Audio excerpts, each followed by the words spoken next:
Why dog population management matters for disease elimination. The bathtub problem. Mass vaccination campaigns are an important tool for controlling diseases like rabies in free-roaming dog populations.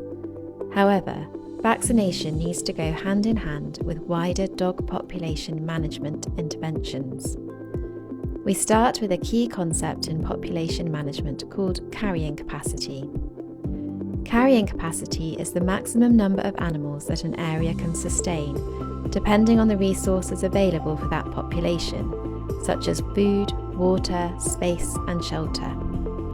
When these resources are in abundance, the population grows exponentially. The growth slows as the population uses up the resources in the area, and the population size stabilizes.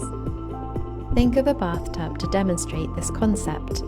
The size of the bath represents the carrying capacity and is fixed by how much food, water, and shelter are available. Think of the water in the bath as the population of dogs at any given time. The water from the tap represents the flow of dogs into that population, such as from births, abandonment, and dogs moving in from other areas, causing the size of the population, or here the level of the water, to increase.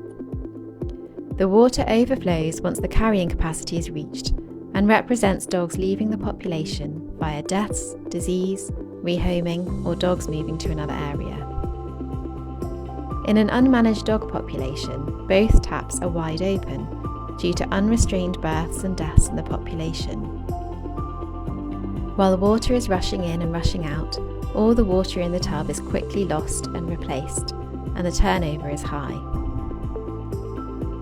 If we plan a vaccination campaign in this population, such as for rabies, we know we need to vaccinate about 70% of the dog population to stop rabies transmission. But in a population with such a high turnover, those vaccinated dogs die quickly and are replaced by unvaccinated puppies. The protection we've created within the population disappears fast, and we end up having to vaccinate the same population again and again without ever quite getting ahead.